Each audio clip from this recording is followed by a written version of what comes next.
So like you say add trust and credibility to your website, but then the second question, add trust and credibility of what? What are we trying to prove? And what are we trying to say? And that comes from knowing how to position your brand. So then the question is like, and we talked about that a bit, but like what do we position ourselves? Where do we position ourselves? Okay, we'll position ourselves where the customer wants us to be when they know they're going to get the job to be done.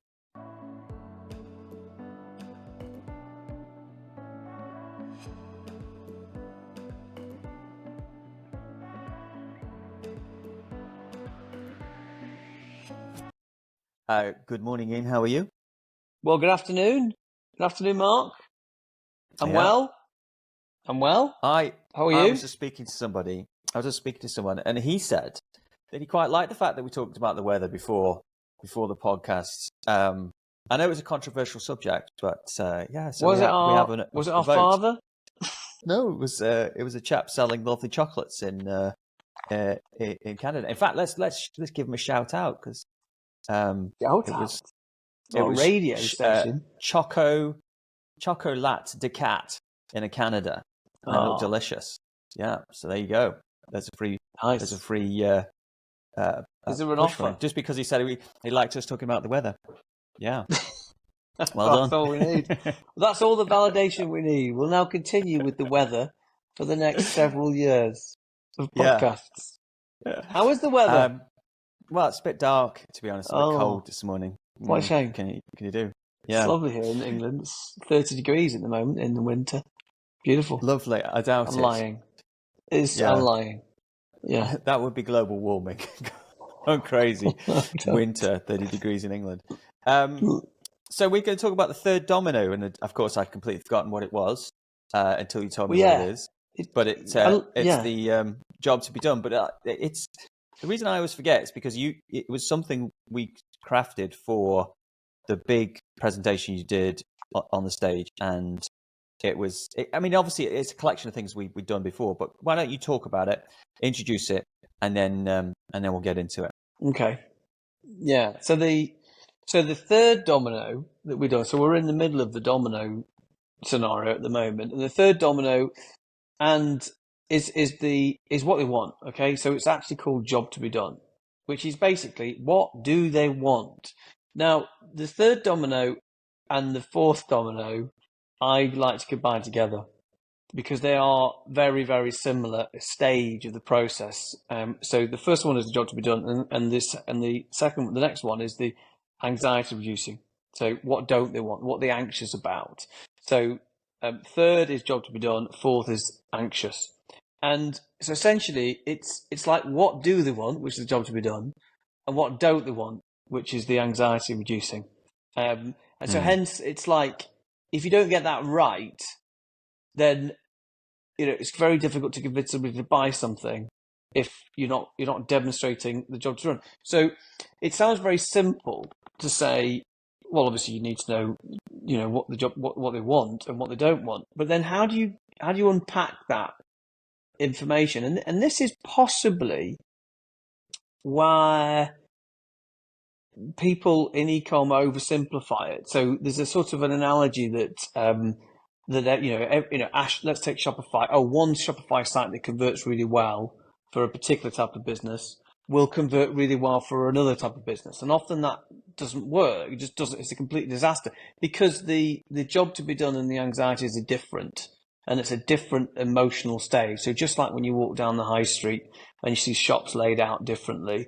A jewelry store is laid out differently to a hardware store. That's because the needs and the job to be done and the anxieties is different for both. So obviously you wouldn't lay a jewelry store out the same as a hardware store. And it's because it's these two dominoes are different. And I think the job to be done works well because it forces you to start thinking about the benefits of what you're selling rather than the features. So there's two examples that came to mind recently. One was there's a lady who works with us who sells handbags, right? So she sells handbags, and it's a bag that you can change the look of and move around and do lots of different things. And it's basically you can have one bag that can do your whole day. You can travel with it. You can go to an office meeting, and it's great for the evening, right? So that the feature of it is that it's got all these poppers and zips and things that clip on and stuff like that. That's a feature. The benefit is that you can actually have one bag that does all these different events. So the job to be done is I want to have a bag that makes me feel great and does everything I want when I'm on holiday, basically. So that's the job to be done. And so there's another one that came through the other day, and I was looking at it yesterday, and you'll know it's the bike company that make bike frames and bikes. And he was talking about, people come to us because they want a specific frame, they want to have it customized, they want to make it, the right leg length for them, and everything's completely set up for them, and it's completely having your own customized bike. And that again is a feature. The benefit of that is, being more comfortable on a long ride, getting your personal best, beating your friends. Like those are the benefits of it. So the job to be done is ultimately takes you out of trying to bang on about features, because yes, sometimes features sell, but it's usually in a very geeky market where people are very obsessed with the features. But most markets, you sell through the benefits. And even though it's kind of like one-on-one for sale, people kind of forget that. So in terms of the job to be done, what you were talking about before about anxiety is that if someone wants the job to be done, the anxiety comes from the things they think might stop it happening, or the things that it might not. So should we take the spoke trousers, for example? Yeah. Let's talk about some examples. I mean, essentially, it's helping you tie everything together. It helps you understand the positioning of the brand, and mainly the positioning comes from either what they want or what they don't want, and it's really whatever is a more powerful emotion. So that example there, you were mentioning Spoke London. So Spoke London is a fast growing trouser or pant brand, if you're American, selling chinos online, and I think they went from like 0 to 30 million quite quickly, and they focused on one particular main positioning, and that circumstantially, it happens to be the biggest anxiety when you're buying trousers online, particularly for men, and that's around fit. So what's the biggest thing that annoys you? The thing that stops you buying trousers online is, will it fit me? And that's the thing that you want. You want a trouser or a pair of chinos that fits beautifully, and the perception of fit is the most powerful driver. It was the biggest thing they focus on. So everything around their positioning is reinforcing that they take fit much more seriously than anybody else. They could have gone and said, okay, we've got chinos that wash really well and they're amazing quality. They could have got ones that said that they've got an amazing fabric that you never need to iron. Or they could have gone and said, oh, the beautiful colors, or the quality is incredible. They didn't. They focused on fit. And the way to find out what is resonating, what people care about, is to do something that's very, very simple, and it's an often overlooked piece of work. And Mark, you and I do it all the time, and we call it the anxiety analysis. And it is a fascinating thing because all of your competitors' reviews are often publicly available. So in Trustpilot or Reviews.io or whatever the review engine it is, FIFO, doesn't matter. It's all there in the open to see. So we, because we're nerds, pull off these reviews in their, let's say, minimum of about 500, until we find that we feel like we've got emotionally where people are. So we're looking at the negative reviews and why they're negative, and we're looking at the positive reviews and why they're happy. And what tends to happen, the positive reviews tend to predict the job to be done. Like they're really happy because the quality is incredible, the fit's amazing. And the negative reviews tend to be highlight the anxieties. Like, oh, I knew it wouldn't fit me, or I knew that the quality wouldn't be good enough, or that's what you're fighting against. Is the job to be done. Now, in Spoke London's case, the job to be done and the anxiety is the same. Like when people are really happy, they say, "Oh, the trousers fit me really well." When they're unhappy, it's because the trousers don't fit very well. And so it's very clear what people care about, and you often find that it can be the opposites. The opposites. The exact mirror image. Look at the negative reviews; they're all banging on about fit. Look at the positive reviews; they're all banging on about fit. So it's the same thing. I mean, one of the examples I've got in front of me, we were chatting about. This was a cookware brand. It was Pro Cook. I mean, I don't think there's anything unique here, but we did some work with Pro Cook, and they're a big cookware brand in the UK. And surprise, surprise, we found that when people were happy about saucepans, it was because it was really easy to clean and it was truly non-stick. And when they were unhappy about saucepans, it was because it was really hard to clean and it wasn't non-stick. And so you therefore know exactly what is going to resonate with the customers. And it helps you understand what the photo shoot should be, what the copy should be, what the positioning statement should be, what evidence of trust and credibility you need to weave in, what the guarantee should be focused around, what the warranty should be. And it's so clear whether or not you're hitting that main job to be done and that main anxiety. Key. I think otherwise you end up key. chatting about everything. Because so because a lot of times people say there's trust and credibility on the site, and they go, okay, well, I'll put some reviews on, I'll put some testimonials on there and stuff, and they'll put the reviews at the bottom of the page. Yeah. But it's not enough just to say, because if you look at the majority of reviews, for someone who's looked at thousands of reviews from most industries, a lot of the reviews are rubbish. Not rubbish. I mean, they're good reviews. They're like 5 out of 5, but they are useless to me because they are, great service. Mark's company was great. Again, they're not telling me anything. They're not useful. They're not reinforcing the job to be done or the anxiety. So let's say, for example, sorry. Yeah. Well, I was just give you an example. So let's say the biggest anxiety for you is fit. Let's say you are a fashion brand. The biggest anxiety is fit. And we say, you've got to put trust and credibility on your site. And you then plug in the dynamic widget from Trustpilot. And it goes on the product page for the trousers. And it pulls in random reviews. And it says, great, arrived on time.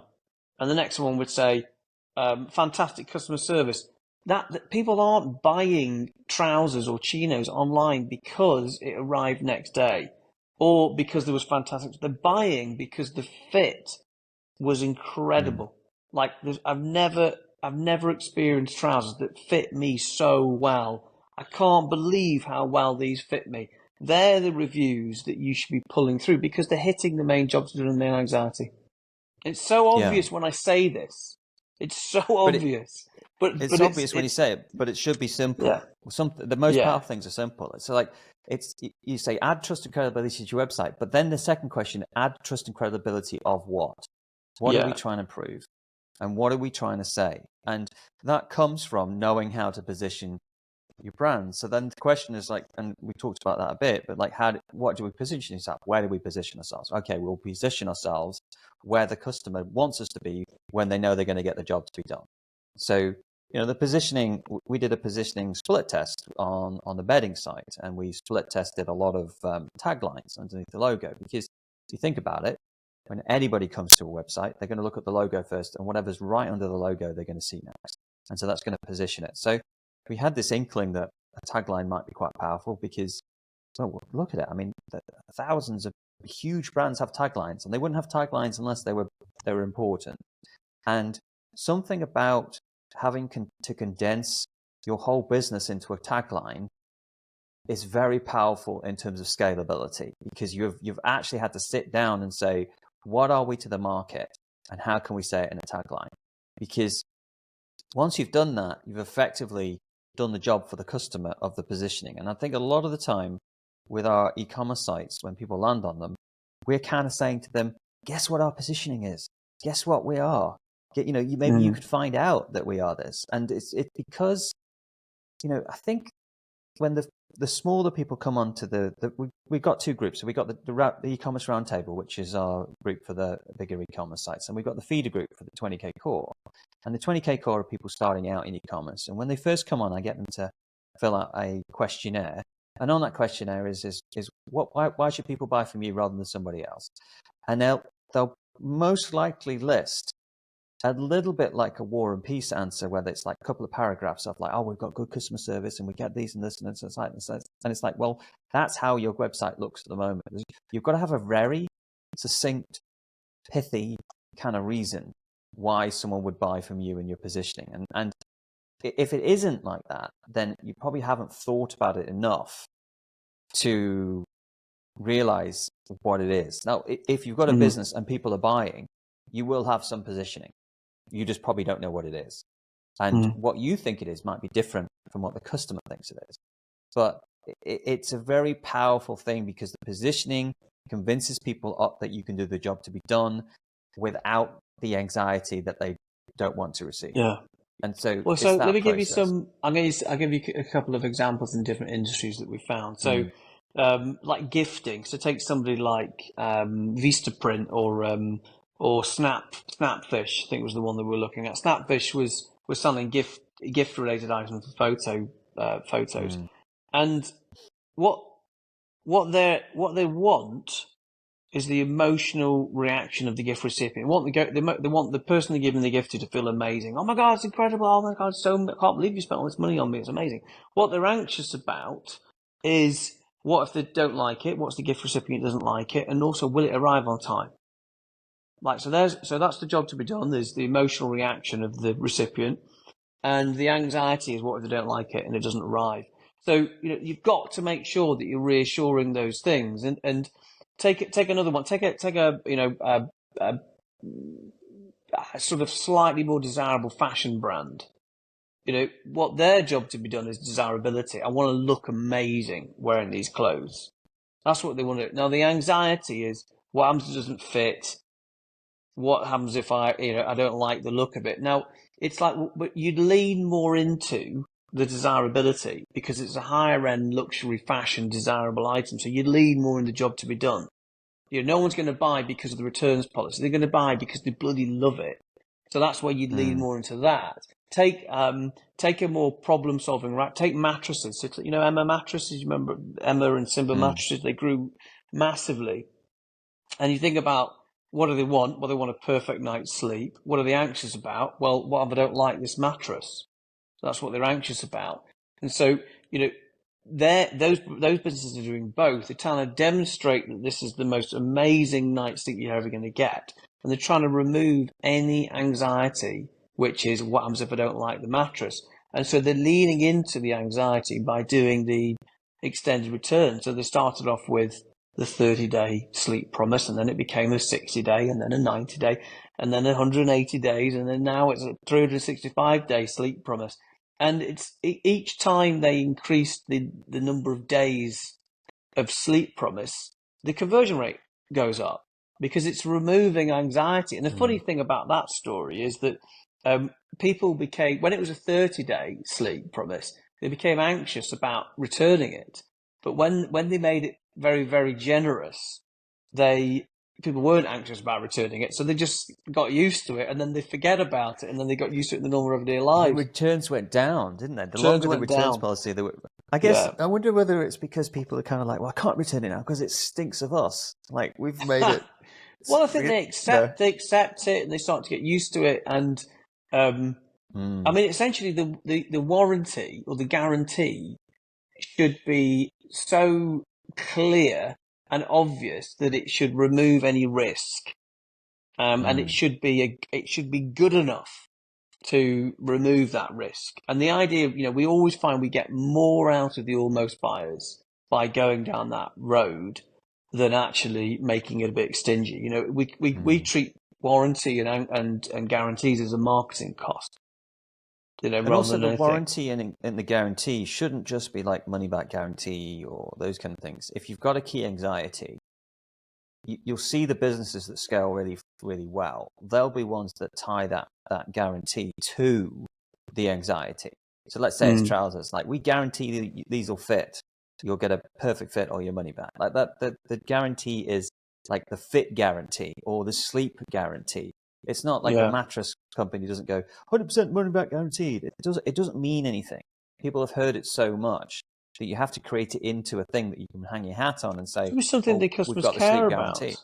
Well, for example, Microsoft, recently they were playing around with their guarantee, which is when you buy a laptop from Microsoft, the guarantee is that if we reduce the price in 60 days, we will refund the difference, straight away. So that, there's their reasons to buy from Microsoft. And today, so that's rather than waiting. rather than buying from somebody else. You could go and buy it from, Amazon or John Lewis, but actually buy it from Microsoft. They'll honor that. So it's about tying it's got to be something people care about. So if you want to know what people care about, look at what they moan about in the reviews. Not just your reviews. Look at your competitor reviews too. What do they rave about, and what do they moan about? And once you do that, it all of a sudden just becomes very, very clear. And you'll find that there will be overall ones for your overall business. But as you get bigger and you start to bring in bigger collections and bigger category definitions, you'll find that there'll be specific ones for each category too. So the anxieties and the job to be done for rocking chairs or nursing chairs, because we were working with a big American company a couple of years ago, and we found that like nursing chairs had clearly, obviously now, looking back, it's pretty obvious, has a different anxiety and a job to be done than the the luxury sofa, the corner sofa has a different set of needs. But there are overall similarities of somebody who's selling furniture online, but there are specific ones that you need to, and it makes it clear, because then you can look at the site and go, do you know what? Are we addressing that? We know the biggest thing that people care about is fit, and are we addressing that? Are we reducing that? And I think you can go into, there's certain products in any e-commerce site that drives 80% of the product traffic comes to 20% of the products. And so those products, they might have a slightly different job to be done than some of the other products. And so you can actually go and look at this. And look at one of our sites. I think we sell like white bedding on that one. There's a job to be done on white bedding sets that are different than towels, for example. So, you can create the elevator pitch, the above the fold content that talks to that straight away. That makes people think, yes, this is going to achieve the job that I want. And I think with the job to be done, the best way to kind of think about it in order to work out what it is to think about when the buyer knows that the job is complete. What point? Let's say someone bought a nice sofa, right, for their house, and what point would they know they'd made a good decision? Would it be when the family came and sat on it and watched telly and enjoyed it, or when someone came round and said, "Oh, your lounge looks amazing," or would it be themselves just thinking, "No, I've made a good purchase"? Ultimately, that's what you have to find out: is what is it that makes the person who's buying that product know they've actually bought the right product and the job has been done. It's what and it sometimes stands for. It's validation from other people, and sometimes it's just like, for example, the soap one, the soap company we're working with in America. Like, for them, it was very quick. The people wanted to buy soap for eczema or for dry skin, and they wanted to use the soap once or within a month to see a difference, to see an instant difference. And basically, it was like, I used your soap 2 times, and I can already feel the difference in my skin. And so that was very easy to go and then find reviews that had that time element to it, and say, well, all these reviews out of the 16,000 reviews you've got, these are the reviews that have a time element, and then talk specifically to how quickly it worked. And you just bring those out. Yeah. And what's happening now, I mean, they're working with us now, and I think they're going to have a great January, and they're going to have a great February. And it's not rocket science. It's just bringing out what people want to see. Is it? So I say there's a couple of shortcuts to look, like overall things I'd say here. Is that the first one is, are you selling your own brands or is it other people's brands? So that's the first one. Let's clear that up, because if you're selling other people's products that they can buy anywhere, then your job to be done and anxieties are very different, because the in most cases, if you're selling other people's products, there is already trust, desirability, and credibility and convincibility already in the products you're selling. But your job is to convince people to buy from you. So that's the first distinction. So, one of the mistakes, if you are selling other people's products, one of the mistakes people often make in e-commerce, they fall down the hurdle of the hole of thinking that we've got to convince people to buy this product versus this product, when the real skill is to make sure that they can buy this product from you, not from somebody else.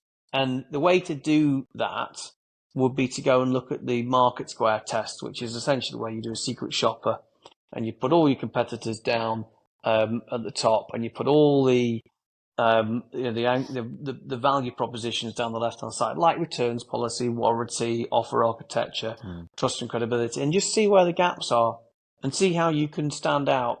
But mainly, it's why to buy from you. The golf shop was a good example of that. We found two big, real dominant players who were doing very well selling golf equipment online. And it came down to essentially one of them was doing very, very, very good returns policy. And the other ones were hiding it away.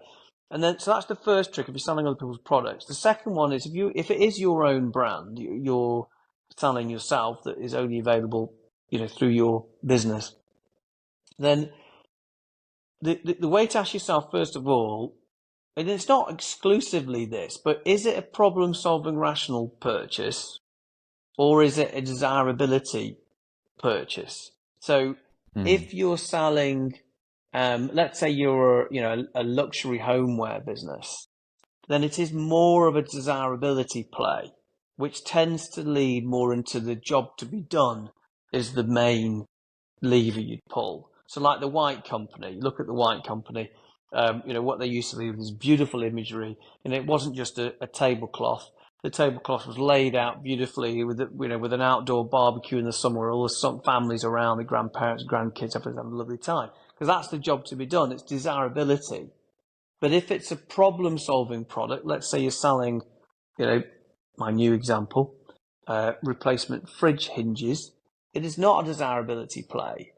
And it isn't about that. It is about convincibility. Convincibility that this fridge hinge is going to fit and it's going to last a lifetime. And that's what you'd be demonstrating, the convincibility that this product is going to work. And that's when you lean into the trust and credibility to back up those main positioning. So it's like, this sort of thing's been going around in our heads for years. This job to be done, this convincibility, this desirability. But it was only when we defined the process where we had the two, very distinct, is this a job to be done? Is it an anxiety play? Some businesses, it's both. But some, like if you find like some really high-end fashion brands, we're working with a company that was selling these beautiful aspirational sunglasses, and they were really expensive. And, they'd done fantastic collaborations with some celebs on Instagram and TikTok. And what they'd done is they'd elevated the brand to such an extent that it was so desirable that it didn't care what the bloody anxieties were, like the returns policy. Nobody gave a damn because they got so much convinced. They'd lent so hard into the job to be done, which was desirability, that they bypassed that whole stage, which was, essentially what happens sometimes. Well, the funny example we sometimes talk about is when, we mimic the Sauvage Dior advert with Johnny Depp. Yeah. We replaced ourselves and said, okay, there you go. But essentially, you have to understand, I think, too, is where the story is being told.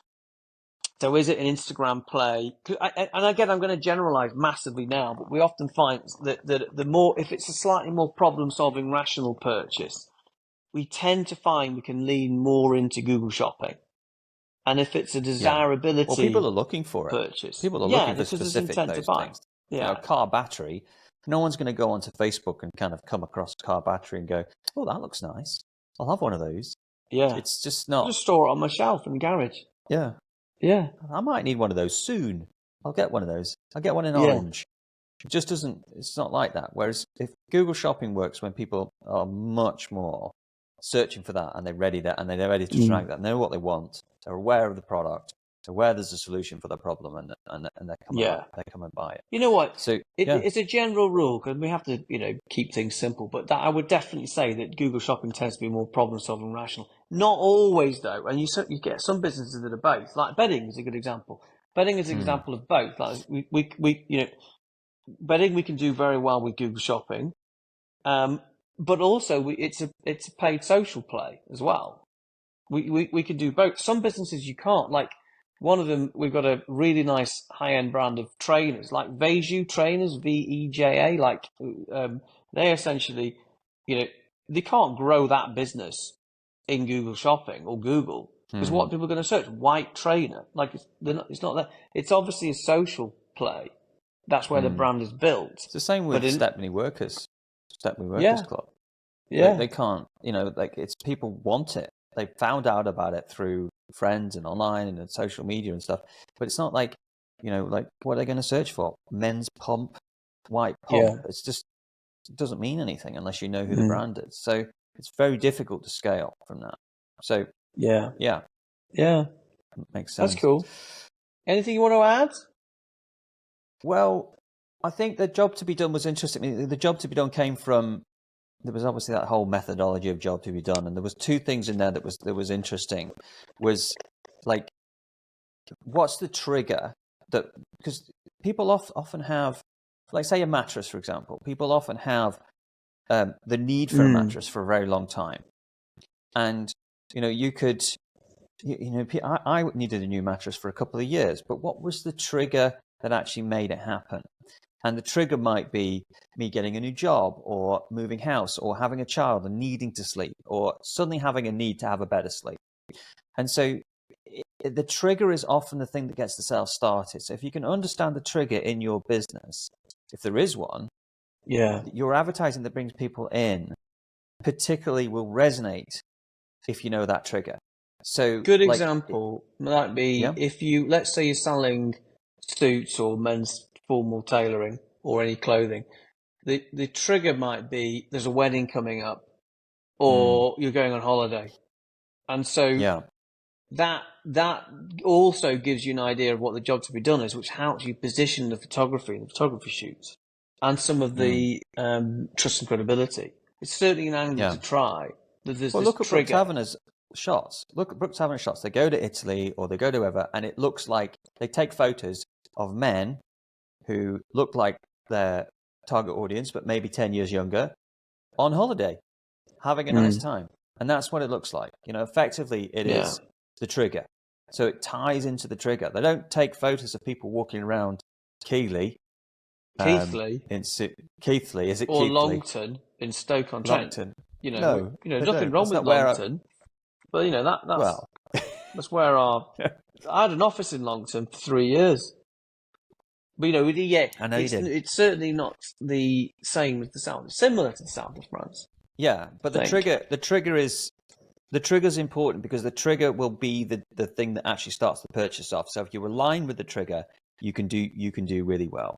The other thing is understanding with the job to be done and the testimonials we bring out is who the true competition is. So the true competition, we did quite a big work for a gym in Dubai, a range of gyms who were using e-commerce to sell membership online. And they'd realized that their biggest competitor was apathy, doing nothing. It wasn't the gym next door or the gym down the road. It was the customer not actually moving forward. So we searched their reviews and we pulled out a lot of reviews that talked about, I'm glad I actually did something. I'm finally started. Why didn't I do this earlier? There was all those kind of things. Because if you can understand the true competitor, which might not necessarily be, like, for example, let's take the bedding store. I don't think our true competitor is Dunelm or Dusk, all those stuff. Our true competitor is them walking into a supermarket or walking into the high street and buying stuff. Because once they go online, they don't tend to. I mean, who goes and looks at bedding? No one goes and looks at 6 different shops. They might look at 2 or 3, but that's it. Like they'll look at it and Same they'll want to get thing it done. with the big garden centre, big online plant retailer working with at the moment. Yeah. You know, the true competitor, because you know, initially look at it and go, oh, it's you know, it's Sarah Raven, it's Thompson Morgan, it's, you know, some of the others, but actually it's not. It is the garden centre. It is the physical garden centre is the competitor, and that's what you're leveraging against. And you're saying, well, it's much easier than the garden centre. You know, you have to go put the plants in the back of your car. You know, it's ridiculous. You know, living in the middle of London. How are you going to do that? Well, once you know it's the true competitor, so you start bringing out things like, well, all the plants are sitting in the garden centre surrounded by everything else, and there's all fungus, there's different fungus, and there's different diseases that are passing through the plants. If you buy it from us, it's been sitting in a nursery only with that plant. Typically, when you buy it from us, the plant's going to be bigger, it's going to be fresh, it's going to be looked after. Yeah. You know, there's a lot of things Much you can better say quality. when you know the true competitor is. Yeah, so I think you should also look at the true competitor and essentially ask where you're going to steal market share off.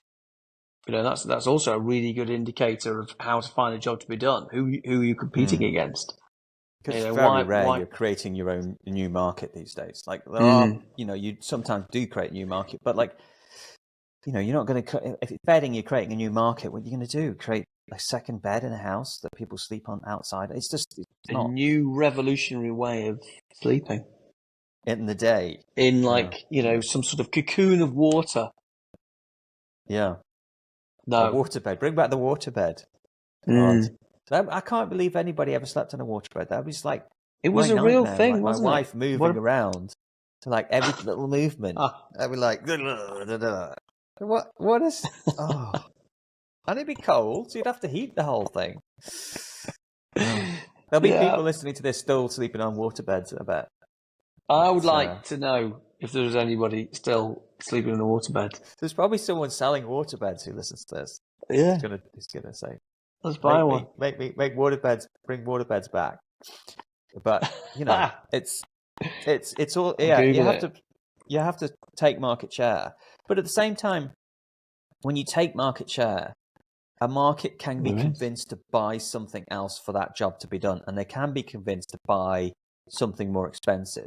So if, like, for example, if I was, let's say, Dad's Bakery, for example, like if he's taking market share from the local supermarket, and the local supermarket's selling a loaf of bread for £1, he can take market share away from Tesco's, but he can charge £3 for a loaf of bread.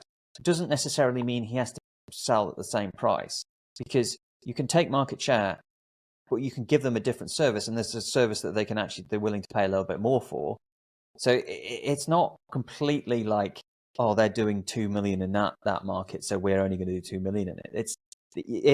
There is a bit of kind of flexibility with it, because you can effectively not create a new market, but service a market in a different way, which is interesting, because people will pay different amounts for what they perceived value. If you can increase the perceived value, it's interesting what you were saying about people selling their own products before, because it was something that popped into my head was about that company that they're doing about 20 million now. I won't tell you the market just because I want to keep it secret, but like they want to get to 130. And as soon as I say, they want to get to 130, you'll know exactly who it is, because they sell other people's products, and they've predominantly grown by bringing popular brands into the US. They've looked at popular brands into the US. They've looked at the search volume in the UK and see if there's search volume in the UK. And if there isn't search volume, they haven't brought them in. If there is, they've brought them in, and they've grown like that. So if you think about it, they've gone onto Google Shopping, and they've gone in front of those searches, and they've gone, okay, this brand, we'll search for it. We've got it. We'll do it. And ultimately, when they're doing that brand, people want that brand. They're sold on the brand already. And if you look at their website, a lot of their page is actually about selling that product, whereas actually the product has already sold itself. And it's really about why you should buy from them that product, rather than either I don't know how people have been getting it, importing it from the US, or getting it on Amazon in the US and getting it sent over, or whatever. Because ultimately, with that model, a lot of people are already convinced that they want to buy the product. So it's like, well, why should I buy it from you? Why is it easier to buy from you? Am I going to get a good price? Happens for me a lot in New Zealand. I'll see something that I want and can't get in New Zealand because there's only 6 people that live in New Zealand, so we're not going to market, and I'll have to import it from America. But then if I go and see it in New Zealand, I'll go, oh, it's available here, but they'll triple the price. So it's kind of like, it's not just about. It's about making a case of why you should buy it from. In some respects, when you're selling other people's products, in some respects, it's so much easier to understand what the job to be doing, what the anxieties are, because essentially they already want the product, and you're really just convincing them to why buy from you, and and then do I trust them? Do I trust I can do it?